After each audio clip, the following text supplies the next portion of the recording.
Have you always wanted to open up an Etsy store, but you just don't really know how it works or how to even start an Etsy shop to begin with? This video is for you. In today's video, I'm going to take you through a very easy, beginner-friendly, step-by-step tutorial of how to open up your Etsy store. For you to follow along, and I'm going to share my screen with you guys. All right, so you should be able to see my screen here. And you'll see that I pulled up an Etsy store and an open a shop button here. And I do have a link for you guys that will allow you to post your first 40 items for free. So usually there is a fee with posting a product on Etsy. I believe it's like 20 cents or something just for every listing that you post. But with this link that I'll provide for you down below, you do get 40 free items when you click the link, which is very exciting and very nice perk. That means that starting your Etsy store is completely free. So here I'm just putting in my first name and password for my account. You do want to make sure that your password is strong enough, just because it is your Etsy store, so you don't want anybody to get in there that you don't want to be in your store.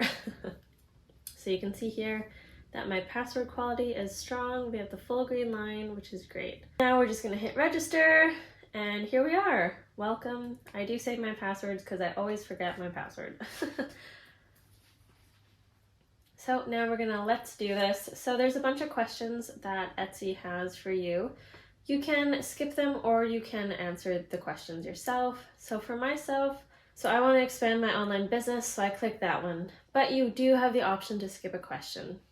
So, and then here we go. So over here, I'm deciding on what I want to work on. With Etsy, there's a bunch of different options and it kind of goes from beginner to advanced, and then they do send you handy dandy emails and they send you links to articles that can actually help grow and boost your sales. Once again, you can skip all of these questions or you can just hit next. Once you click on them, so getting discovered, selling online. If you do an actual product, you can do packing and delivery too. I do digital products, so I don't need that. And now it's time for the fun. Now it's time for the fun. So I'm going through shop preferences. Mine is English and I'm in Canada, so I do want the Canadian dollar. You can choose to sell in US if you are Canadian or anywhere, but there is the conversion fee. So just be wary of that. And then we're going to save and continue. Name my shop. Looks like Phoenix is already taken. I don't need that to be my name, so I'm just going to name my shop here.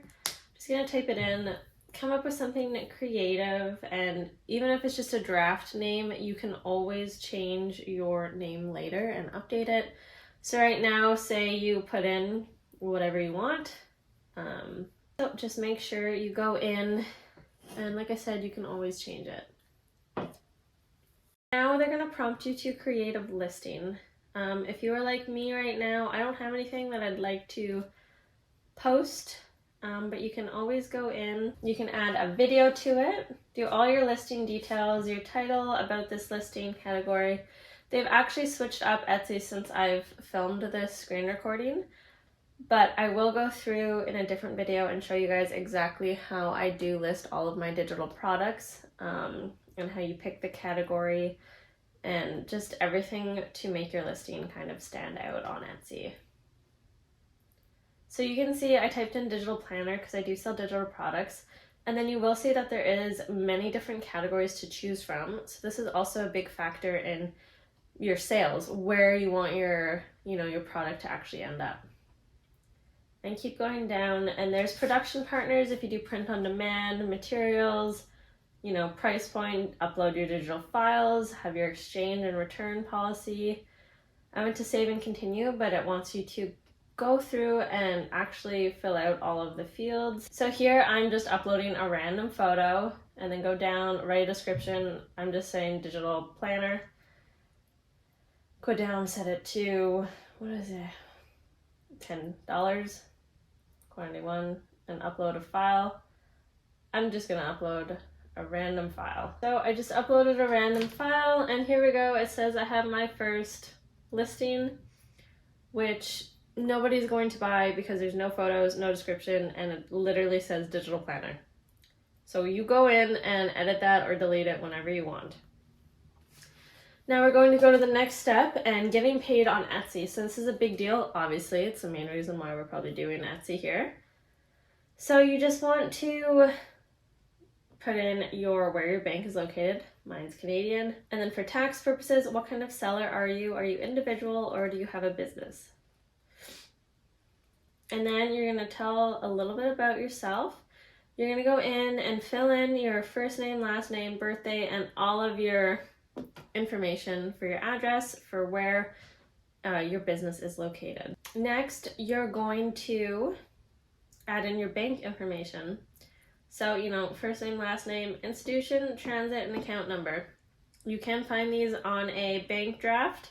Go into your bank, hit print. You can print a void check for payroll, and you'll be able to find all these numbers there. So now we're going to confirm the email address that you put in for your store. Go into your email and confirm your Etsy account. So just to the side here, you'll see that it said we will add a 27-cent payment for the listing in your shop.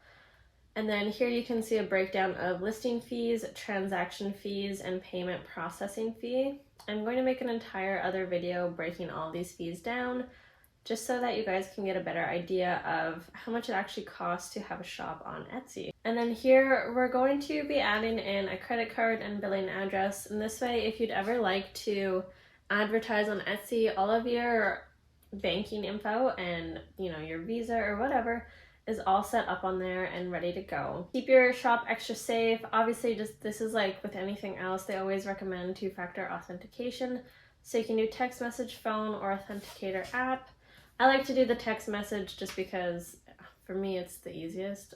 Going into an app, I just don't want to do that every time. And then you can enter the code that was sent to your phone. And this just confirms that it's yourself trying to access your account. Now you're going to see these backup codes. So save these to your computer or copy the codes into your phone notes or something. Have these somewhere, so that if you ever do need to access your shop and you just can't get in, and when you're speaking with Etsy, if you have these codes, they will let you into your shop. Now we're just opening our shop. Etsy's just so cute. Woo! Shop's open for business. So this is the interior of an Etsy shop that is brand spanking new. I hope you guys enjoyed that video and found it somewhat helpful to be walked through step by step for making your own Etsy shop. I will be doing further videos on Etsy explaining all of the fees as well as the interior of the shop, maybe even posting a listing with you guys or designing my thumbnails, how to choose my SEO, you name it. Leave it in the comments below and I will make some more videos, kind of like step-by-step tutorials so we can do it together. And you can get your Etsy shop up and running in a timely fashion. That's all for today. Please feel free to like the video and subscribe if you like this kind of content, learning how to make digital products and passive income. That's my specialty, and I will be posting on here more frequently. So follow along if you'd like to build your financial freedom in 2023.